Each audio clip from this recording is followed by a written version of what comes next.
Welcome back and welcome you all in the mighty name of our Lord and Savior Jesus Christ. So, dear people of God, today from God's Word, I'm here to tell you all that Jesus, the God who created you and me, all of us, is knocking at the door of your heart. So, today, whoever is watching this video, I want to tell you from God's Word from the book of Revelation. Jesus tells that, "Behold, I stand at the door and knock. If anyone hears my voice and opens the door, I will come into him and dine with him and he with me." Dear people, this is the God of the universe, the God who created everything, is telling you and me today that if when Jesus is knocking at the door of your heart, and if you open up your heart, He's ready to come and dine with you. He's ready to transform your life. He's ready to bring you from darkness into His marvelous light.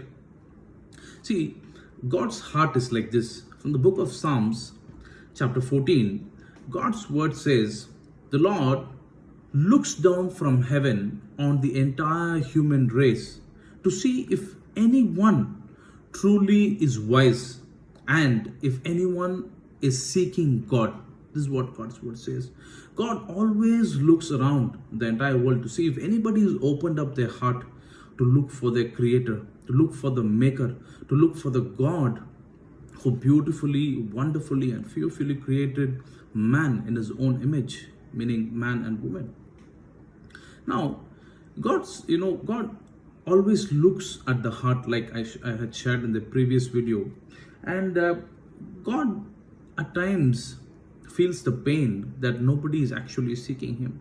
In the book of Romans, chapter 3, God's word tells us that there is none who understands and there is none who seeks after God.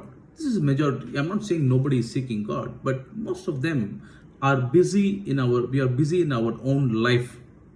We are busy with too many things, busy bodies. We are not in a place to seek God because we have food on the plate, we have shelter, we have clothing, we have everything, and we believe that we are self-sufficient. We live something with something called as self-confidence. Therefore, we are not ready to open up our hearts to God. But today, my dear people, I'm telling you, if you truly open the heart and if you allow Jesus to come into your life will be transformed. See, we have to understand that God is a gentle God. He's a God of liberty, because God's word tells us from the book of Corinthians that now the Lord is spirit. God is spirit, right? We are a spirit being in a human body. It says the Lord is a spirit, and where the spirit of God is, there is liberty, which means God is a God of liberty. He is not a God who forces something into our life. He gently comes and knocks on the door. But if we do not open, then it's up to us, right? I'll share some of the examples from the Bible that God is a gentle God and He gives option. See, from the book of Corinthians, there's another verse that I'm going to share with you. God's word says, "But the moment one turns to the Lord with an open heart, the veil is lifted and they see." See, there is something called as a spiritual blindness or lack of knowledge. In the book of Hosea, God says, "My people are destroyed for lack of knowledge." Few things, if we need to see, we need to open the heart. And then our spirit is connected to the God who created us. Then God reveals, because God says, "Call unto me and I will answer you and I will show you great and mighty things that you do not know." See, science cannot teach us everything, books cannot teach us everything, but God's word is a proof that God is true, God is real, God is gentle, and God is knocking at the door of your heart. Therefore, see, God gives choice in all the scenarios. And starting from Adam and Eve, God never destroyed Adam and Eve, although they committed a sin. God gave an option by saying that this entire Garden of Eden is for you, but do not just eat from the tree of knowledge. He gave a choice. God did not force them not to go and eat from the tree, although they were deceived by the serpent. But see, God gave the liberty. There was a choice. He could have, by all means, just not told them about this thing and just stopped, just removed it from their mind. But see, God is a God of liberty. He told them, do not eat from here. But he also told them that it is there. Now it is a choice that is given to man, the entire human race, mankind, whether we believe or we don't believe, right? The next example is Judas Iscariot, one of his disciples who betrayed him. By all means, he was God, he is fully God in the form of flesh.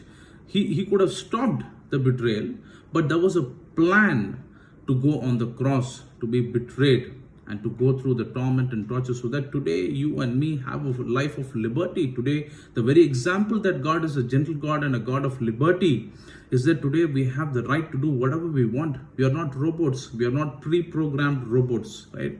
God has given us the liberty to do anything we want. Some choose blessings, some choose curse. It's totally up to because in the book of Deuteronomy, God's word says that, behold, I set before you today a blessing and a curse. Blessings if you obey the commandments of the Lord, which is God's word, and curse if you disobey, if you go against, if you turn from the Lord. So it's completely optional, dear people. So today I'm going to tell you one more time that God is a God of liberty. God is a gentle God, and He's knocking at every single door of the creation that is you and me today.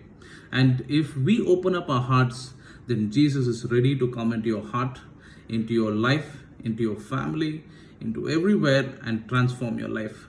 So God bless you all. I pray that you will all seek Jesus and your lives be transformed. Until then, see you all. Bye-bye. Take care.